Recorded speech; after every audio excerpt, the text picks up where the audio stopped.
तो मैं आज आपको गेट 2025 का फॉर्म जो भी 28 तारीख को फिलअप शुरू हुआ है, 29 तारीख को, उसके बाद कैसे फिल करेंगे उसके बारे में मैं आपको कंप्लीट इन्फॉर्मेशन दूंगा। तो वीडियो पर बने रहिए।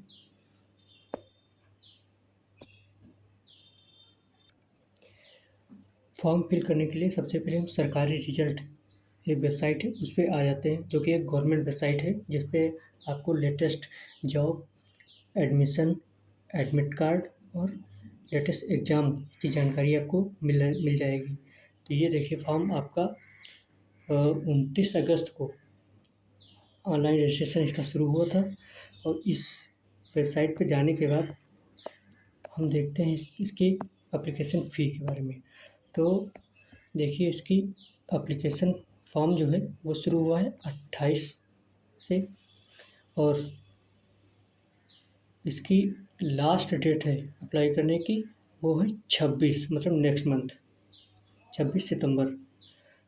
और इसकी जो फ़ीस है ओबीसी और जनरल के लिए जो इसकी फ़ीस है वो है 1800। बाकी SC ST वालों की 900 है। और फीमेल कैटेगरी चाहे वो किसी भी कैटेगरी के हों उनकी 900 है, चाहे वो जनरल में आए, चाहे ओबीसी में आए, चाहे SC ST, उन सबकी 900 है।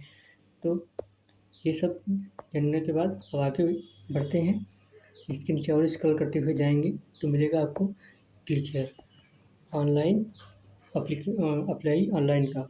तो उसमें हम यहाँ पर क्लिक करेंगे, क्लिक हियर जहाँ लिखा होगा वहाँ पर क्लिक करेंगे तो आपको ये आपको इस पोर्टल पे पहुँचा देगा, यहाँ पर लॉगिन पर। लेकिन अभी हमारे पास चूँकि न्यू यूज़र है तो कोई लॉगिन क्रेडेंशियल हमारे पास नहीं है, इसलिए नीचे एक ऑप्शन है, यहाँ पर एक ऑप्शन आपको दिखेगा register here.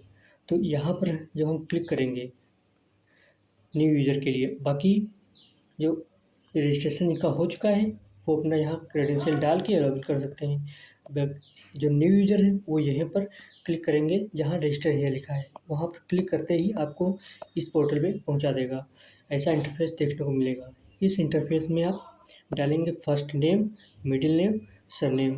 First name, middle name और सरनेम का मतलब जैसे किसी का नाम है, जैसे मेरा ही नाम है मनीष कुमार वर्मा। तो Manish first name, Kumar middle name, Verma surname. Okay. और मान लीजिए किसी का नाम, बस किसी के नाम में केवल जैसे मनीष कुमार नाम होता मेरा, ये ना होता यही, तो फर्स्ट नेम तो मनीष हो जाता, बाकी मिडिल नेम में हम कुछ नहीं भरते, सरनेम कुमार हो जाता। ओके। अब चलते हैं अगले पेज पे। यहाँ पर जो भी नाम आप डालेंगे मनीष कुमार वर्मा, फिर यहाँ पर वो नाम कंफर्म हो जाएगा, पूरा नाम आपका रिफ्लेक्ट होने लगेगा। जो नेम ऑफ कैंडिडेट है कॉलम, इस कॉलम में आपका पूरा नाम रिफ्लेक्ट होने लगेगा, पूरा नाम जो भी आप डालेंगे यहाँ पर। फिर कंफर्म पर क्लिक करेंगे तो वो आपको नेक्स्ट स्टेप में पहुँचाएगा। नेक्स्ट स्टेप ये पॉपअप होगा आपके सामने,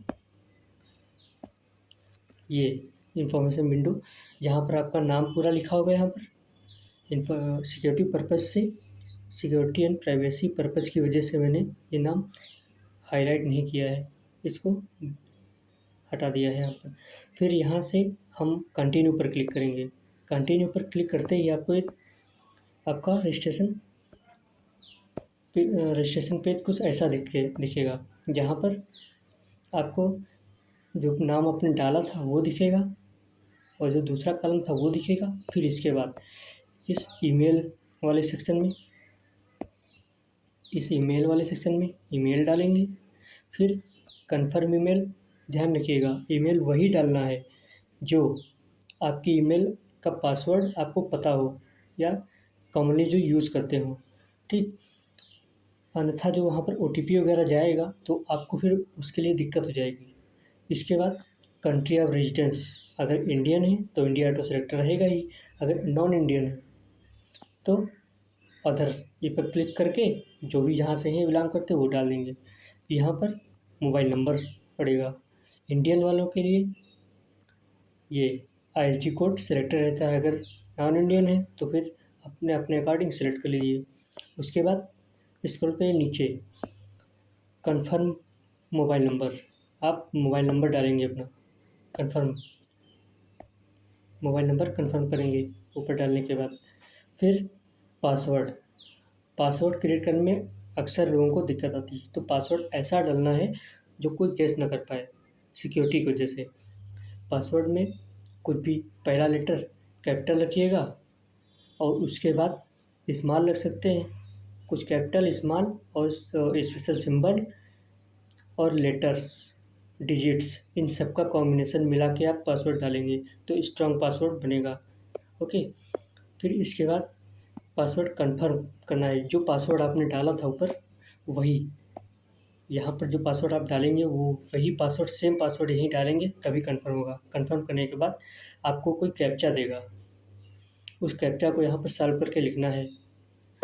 फिर सॉल्व कर लिखने के बाद आप रजिस्ट्रेशन, सॉल्व करके लिखने के बाद आप इस पर क्लिक करेंगे, रजिस्टर। रजिस्टर पर क्लिक करते ही आपको यहाँ पर फिर से लॉगिन पर पहुँचा देगा, लॉगिन पोर्टल पे पहुँचा देगा। और आपका रजिस्ट्रेशन प्रोसेस जो यहाँ से रजिस्टर किया था आपने, वो आपको 2 मैसेज आएंगे। एक जाएगा जीमेल पे और एक जाएगा नॉर्मल टेक्स्ट मैसेज, एक जाएगा जीमेल पे। इन दोनों में ही OTP रहेंगे। तो OTP कहाँ वो वाली यूज होंगी अभी हम आगे बताएंगे। फिलहाल इस जीमेल वाले में आप और इस टेक्स्ट मैसेज दोनों में आपको इनरोलमेंट नंबर दिया होगा, इनरोलमेंट ID। उस इनरोलमेंट ID को आप यहाँ पर फिल करेंगे और पासवर्ड जो आपने क्रिएट करा था वो यहाँ पर क्लिक करेंगे, यहाँ पर भरेंगे। फिर इस कैप्चा को सॉल्व करके नीचे वाले एक्सप्रेशन में लिखेंगे, फिर लॉगिन करेंगे। लॉगिन करते ही आपको इस पोर्टल पे पहुंचा देगा। फिर यहाँ चेकबॉक्स है, इसको क्लिक करना है। फिर स्टार्ट फिलिंग पर क्लिक करते ही आप यहाँ पहुँच जाएंगे।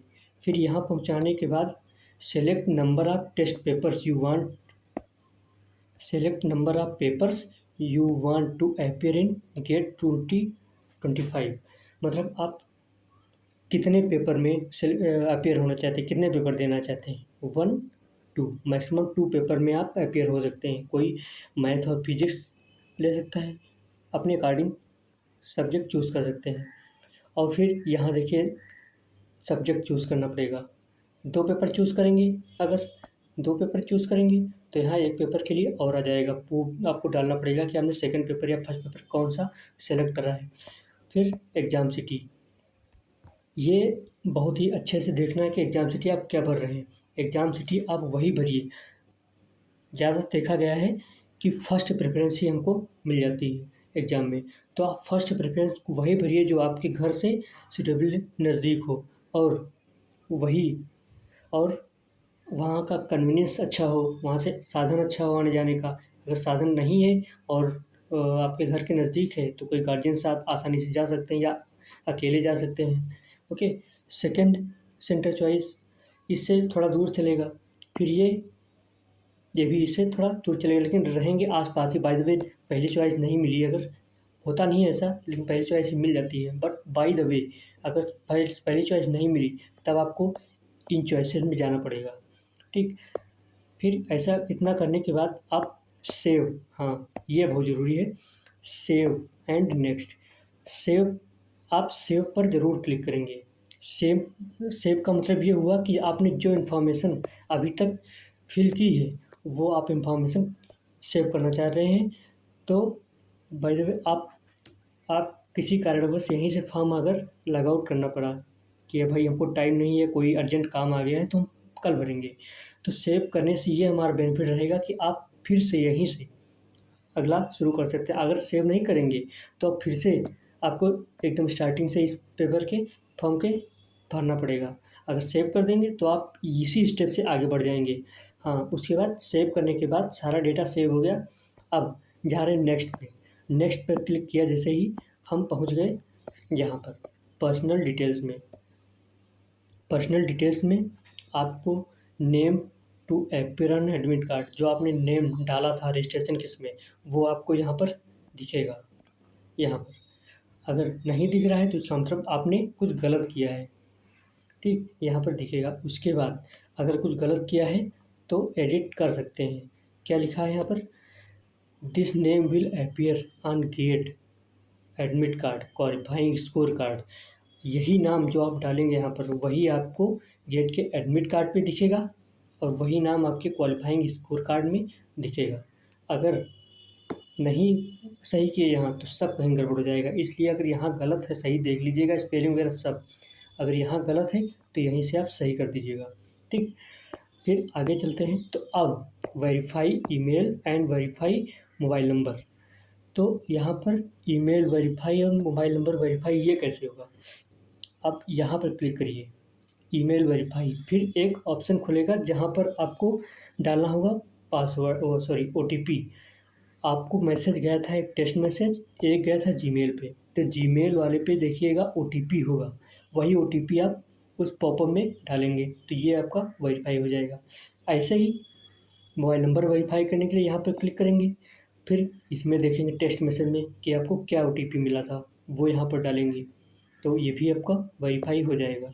फिर आगे चलते हैं। डेट ऑफ बर्थ अपनी भर दीजिएगा। फिर कंफर्म के लिए कंफर्म डेट का मतलब ये हुआ कि आप इस पर क्लिक करेंगे, फिर आप देखेंगे कि जो डेट ऑफ बर्थ आपने डाली है क्या सही डाली है, फिर वहाँ लिख के आएगा कि हाँ आपने ये डेट ऑफ बर्थ डाली है। जैसे किसी की डेट ऑफ बर्थ है 1 जनवरी 2000, ठीक, तो ये डालेंगे तो यहाँ कंफर्म डेट जैसे ही क्लिक करेंगे तुरंत आपको ये रिफ्लेक्ट करके देगा 1/1/2002 ऐसा कुछ, तो आप वहाँ से देख लेंगे सही है, ठीक। उसके बाद जेंडर सेलेक्ट करेंगे, male female other, nationality select करेंगे। उसके बाद आएंगे नीचे, आप कैटेगरी सेलेक्ट करेंगे, कैटेगरी सेलेक्ट करेंगे, ओबीसी के हैं ओबीसी, जनरल या ईडब्ल्यूएस के हैं तो वो अपने कैटेगरी चूज़ करेंगे। फिर आता है पर्सन विद डिसेबिलिटी। तो अगर विकलांग हैं आप किसी भी अंग से तो आप यस सेलेक्ट करेंगे, अगर नहीं है तो नो। अगर यस आप सेलेक्ट करते हैं तो उसमें 3-4 कॉलम और खुलेंगे, उनको भी आपको फिल करना होगा कि कितना परसेंट है डिसेबिलिटी, क्या प्रॉब्लम है, सर्टिफिकेट नंबर, ये सब आपको फिल करना पड़ेगा। फिर इसके बाद कंट्री ऑफ परमानेंट रेजिडेंस, आप किस कंट्री से बिलोंग करते हैं वो डालेंगे, कौन सा स्टेट है वो डालेंगे। फिर वैलिड फ़ोटो आईडी, इसमें आप ड्राइविंग लाइसेंस, वोटर आईडी, आधार कार्ड कुछ भी डाल सकते हैं। जनरली लोग आधार कार्ड ही डालते हैं, इसलिए मैं सजेस्ट करूँगा कि आप आधार कार्ड ही डालें और यही आईडी जो आप यहाँ मेंशन करेंगे वही आपको एग्ज़ाम सेंटर पर ले जानी होगी। फिर उसके बाद आधार कार्ड जो भी आप आईडी डालेंगे उसका नंबर यहाँ पर मेंशन करना होगा। आईडी नंबर जैसे आधार कार्ड का है तो आधार कार्ड का नंबर मेंशन करिए, वोटर आईडी का, ड्राइविंग लाइसेंस का, जो भी आप डाल रहे हैं उसका मेंशन करना होगा। फिर name of parent and guardian, यहाँ पर आप अपने पेरेंट्स का या गार्जियन का नाम मेंशन करेंगे। उन जिनका नाम आप मेंशन करें उनके साथ रिलेशन क्या है, क्या लगते हैं वो आपके, मम्मी पापा भाई जो भी है वो आप यहाँ पर लिख डालेंगे। फिर उसके बाद पेरेंट की नेशनैलिटी क्या है, मतलब पेरेंट जो आप डाल रहे हैं वो कहाँ से बिलोंग कर रहे हैं, इंडिया से या कहीं बाहर से, तो वो डालेंगे। Mobile number of parents and guardian, आप अपने गार्जियन का मोबाइल नंबर डालेंगे यहाँ पर विद कंट्री कोड, ठीक। इससे होता क्या है कि जैसे बाय द वे किसी तरह की प्रॉब्लम हो गई, आपका नंबर नहीं लग रहा है तो आपके गार्जियन को किसी तरह का मैसेज जा सकता है, इस वजह से अल्टरनेट नंबर ये कहा जाता है। फिर इसके बाद फिर से वही सेव करना ज़रूरी है, सेव किया फिर नेक्स्ट किया। आप नेक्स्ट करेंगे तो एड्रेस ऑफ करस्पॉन्डेंस इस पेज पे पहुंच जाएंगे। एड्रेस ऑफ करस्पॉन्डेंस का मतलब यह हुआ पत्राचार का पता, यहाँ जहाँ परमानेंट रेजिडेंस है वहाँ डालेंगे। एड्रेस ऑफ करस्पॉन्डेंट हमेशा वही डलाता है, चाहे ये फॉर्म हो या कोई भी फॉर्म हो। तो पिन कोड, आपके एरिया का पिन कोड क्या है आप डाल दीजिए। जैसे मैं सीतापुर से बिलोंग करता हूँ तो मेरा है 26/12/03। ठीक, मेरा एरिया का यही।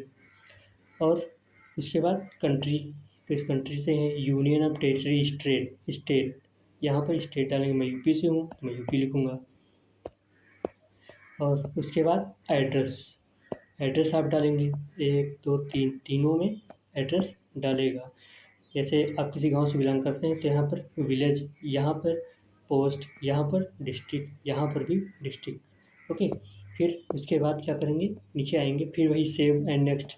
जैसे नेक्स्ट किया आप क्वालिफाइंग डिग्री डिटेल, मतलब कि जो डिग्री आप क्वालिफाई करके आ रहे हैं उसकी डिटेल्स पूछ रहा है। तो सबसे पहले यहाँ पर पड़ेगा आपके कॉलेज का पिन कोड, जहाँ से आप वो डिग्री परस्यू कर रहे हैं या परस्यू कर चुके हैं। यहाँ पर कॉलेज ऑफ पिन कोड में वही पड़ेगा, कॉलेज का पिन कोड। यूनिवर्सिटी का नहीं, पता चला कि हम पढ़ रहे हैं दूसरे कॉलेज में लेकिन यूनिवर्सिटी जो है तो हम उस यूनिवर्सिटी का डाल रहे हैं pin code. Pin code university का नहीं पड़ेगा, जिस कॉलेज में आप पढ़ रहे थे उसका पड़ेगा। पढ़ रहे थे या पढ़ रहे हैं उसका पिन कोड पड़ेगा।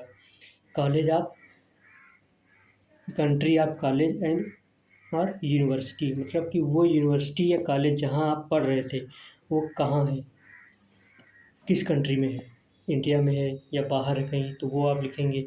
फिर किस स्टेट में पड़ती है वो डालेंगे।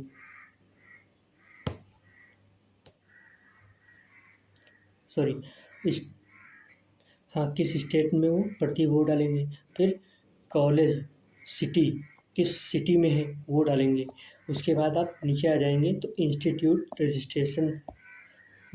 का रजिस्ट्रेशन या रोल नंबर। ठीक, इसमें आप फिलअप कर देंगे। मान लीजिए इंस्टीट्यूट का रजिस्ट्रेशन नंबर आप भूल गए हैं या नहीं पता है, तो आप जिस क्वालिफाइंग डिग्री के फाइनल ईयर के रोल नंबर अगर पता है आपको तो वो डाल दीजिए आप, वो भी ठीक है। लिखा है please ensure that you fill registration number और roll number as per your institute और college ID and not get enrollment. हाँ, ये ठीक है कि कन्फ्यूजन हो जाता है कुछ लोगों को कि हाँ कौन सा रजिस्ट्रेशन नंबर डालें। तो अभी गेट का एनरोलमेंट हुआ था वो वाला या कॉलेज का, तो कॉलेज का पड़ेगा भैया, ये गेट वाला नहीं पड़ेगा। गेट वाला केवल वो लॉगिन करने के लिए ही ज़रूरत पड़ेगी, बाकी यहाँ अंदर कहीं नहीं भरना है इसको, वो खुद से समझदार है इतना पोर्टल। तो क्वालिफाइंग डिग्री अब पूछ रहा है कि भाई क्वालिफाइड डिग्री कौन सी क्वालिफाई करके आ रहे हो, MSc क्वालिफाई करके आ रहे हो, MTech क्वालिफाई करके आ रहे हो, BTech क्वालिफाई करके आ रहे हो, क्या है कि तो यहाँ पर डालेंगे। मान लीजिए, हाँ, इसमें अपीयरिंग वाले भी डाल सकते हैं। जैसे आप MSc में हैं, फाइनल ईयर में है या किसी ईयर में है तो आप इसमें डाल सकते हैं। डिग्री ऑफ परस्यूइंग लिखा है ना, चूज क्वालिफाइंग डिग्री और डिग्री ऑफ परस्यूइंग। तो आप क्वालिफाई कर चुके हो या डिग्री परस्यू कर रहे हो, मतलब कंटिन्यू चल रही हो, वो भी उसको भी आप मेंशन कर सकते हैं। फिर उसके बाद discipline of qualifying degree. Discipline of qualifying degree इसका मतलब ये हुआ कौन सी स्ट्रीम से हैं, कौन से सब्जेक्ट्स कर रहे हैं। जैसे MSc कर रहे हैं तो मैथमेटिक्स से कर रहे हैं या केमिस्ट्री फिजिक्स कर रहे हैं। जैसे MTech कर रहे हैं तो उसमें कौन सी डिसिप्लिन है, बस वो भी आप ऐसे डाल सकते हैं। फिर आगे चलेंगे तो यहाँ have you graduated in the above degree, क्या आप जो डिग्री मेंशन किए हैं उसमें ग्रेजुएट हो चुके हैं, मतलब पास हो चुके हैं। अगर यस तो यस डालो, अगर नो तो नो डालो। ठीक, तो उसके रिगार्डिंग आपको इन्फॉर्मेशन भरनी पड़ेगी। ईयर ऑफ क्वालिफाइंग डिग्री, किस ईयर में है क्वालिफाइंग डिग्री के, मतलब ईयर ऑफ क्वालिफाइंग डिग्री। अगर क्वालिफाई हो चुके हैं तो कौन से ईयर में क्वालिफाई हुए हैं। ठीक, उसके बाद डिग्री अवार्डिंग यूनिवर्सिटी, आपको डिग्री किस यूनिवर्सिटी के थ्रू मिली है, मतलब किस यूनिवर्सिटी से आप कर रहे थे। भले ही कॉलेज हो लेकिन कॉलेज भी तो किसी डिग्री के से अपडेटेड होगा। तो सॉरी, कॉलेज भी किसी डिग्री से नहीं, किसी यूनिवर्सिटी से जुड़ा होगा, तो उस यूनिवर्सिटी का नाम यहाँ पर फिल करना है। फिर आगे बढ़ेगा कॉलेज, अगर मेन कैंपस से आप नहीं कर रहे हैं, जिस कॉलेज से कर रहे हैं उसका नाम डालिए। अगर मेन कैंपस से ही है तो यहाँ पर भी यूनिवर्सिटी का नाम ही पड़ेगा। फिर सेव करिए, नेक्स्ट करिए, फिर हम पहुँच जाएंगे आगे अपलोड डॉक्यूमेंट्स। ये डॉक्यूमेंट अपलोड करना है यहाँ पर आपको। कलर फोटोग्राफ, रिसेंट की फ़ोटोग्राफ, जिसमें upload JPG PNG file only with maximum pixel resolution तो 200 इंटू 260। मैक्सिमम पिक्सल रेजोल्यूशन ये मिनिमम था, ये मैक्सिमम रेजोल्यूशन 530 इंटू 690। आप फ़ोटो को अपलोड करिए, यहाँ से जैसे ही आप क्लिक करेंगे वहाँ क्रॉप का ऑप्शन दे देगा, इसलिए इन सब के चक्कर में पड़ने की कोई विशेष ज़रूरत नहीं है। तुरंत यहाँ से दे देगा, फिर आप अपने आप क्रॉप करते करते खुद दिखा देगा कि हाँ इतना परफेक्ट है। आप वहाँ से अपलोड कर सकते हैं। ऐसे ही सिग्नेचर में भी कर सकते हैं। उसके बाद आपको अपलोड करना होगा वैलिड फ़ोटो आईडी अपलोड करनी पड़ेगी। फ़ोटो आईडी जो आपने लगाई थी, जिसका जैसे आधार कार्ड आपने नंबर लगाया था, तो वही आपको यहाँ पर अपलोड करना पड़ेगा। ड्राइविंग लाइसेंस लगाया था, ड्राइविंग लाइसेंस आप अपलोड करेंगे। वोटर आईडी लगाई थी, वोटर आईडी अपलोड करेंगे। बट वो पीडीएफ फॉर्मेट में होनी चाहिए, और पीडीएफ फॉर्मेट में होनी चाहिए। इसके साथ साथ उसका साइज़ क्या होना चाहिए, ये 10 KB से 600 KB के बीच में उसका साइज़ होना चाहिए। फिर इतना सब करने के बाद आप नीचे आएंगे, सेव, तुरंत सेव करेंगे। ये इन्फॉर्मेशन सेव किए, फिर आप व्यू एप्लीकेशन फॉर्म पे क्लिक करेंगे तो सारा कुछ इन्फॉर्मेशन आपको शो हो जाएगा कि आपने क्या क्या भरा है। फिर यहाँ से चेक करेंगे, अगर कोई दिक्कत है तो फिर से जाके उसको एडिट कर देंगे यहाँ प्रीवियस से जाके। अगर नहीं दिक्कत है तो रिव्यू एंड सबमिट पर क्लिक करेंगे। रिव्यू और सबमिट पर क्लिक करते ही आपको ये चेक बॉक्स फिर से दिखेगा एक, तो इस चेक बॉक्स पे हमको टिक करना है। इस चेक बॉक्स पे क्लिक करने के बाद नीचे स्क्रॉल करेंगे तो हमको ई सिग्नेचर मिलेगा। ई सिग्नेचर में करना क्या है, आपका अपना फुल नेम टाइप करना है।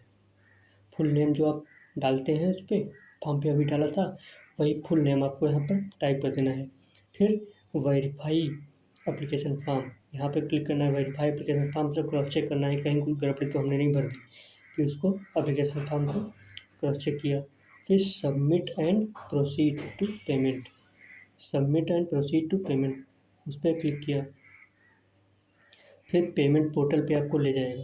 पेमेंट पोर्टल पे ले जाने के बाद आप वहाँ से पेमेंट करेंगे तो आपका पूरा फॉर्म फिल हो जाएगा। जब तक आप पेमेंट नहीं करेंगे तब तक आपका फॉर्म कंप्लीट नहीं माना जाएगा। ठीक, तो आपको मेरा वीडियो कैसा लगा कमेंट करिए, अपने दोस्तों के साथ शेयर करिए, उनको भी फॉर्म फिलअप करने में प्रॉब्लम अगर आ रही हो तो हमारी वीडियो से देख के आप आसानी से फिलअप कर सकते हैं। अगर हमारे चैनल पे आप नए हैं तो हमारे चैनल को सब्सक्राइब ज़रूर कर लीजिएगा और बेल आइकन दबा लीजिएगा, जिससे कि आने वाली वीडियोस की नोटिफिकेशन आपको मिलती रहेगी। और हाँ, मेरे चैनल पे कुछ लेक्चर्स भी अपलोड हैं, आप उन्हें भी देखिएगा। Okay, thank you. मिलते हैं अगली इन्फॉर्मेशन के साथ एंड अगले लेक्चर के साथ।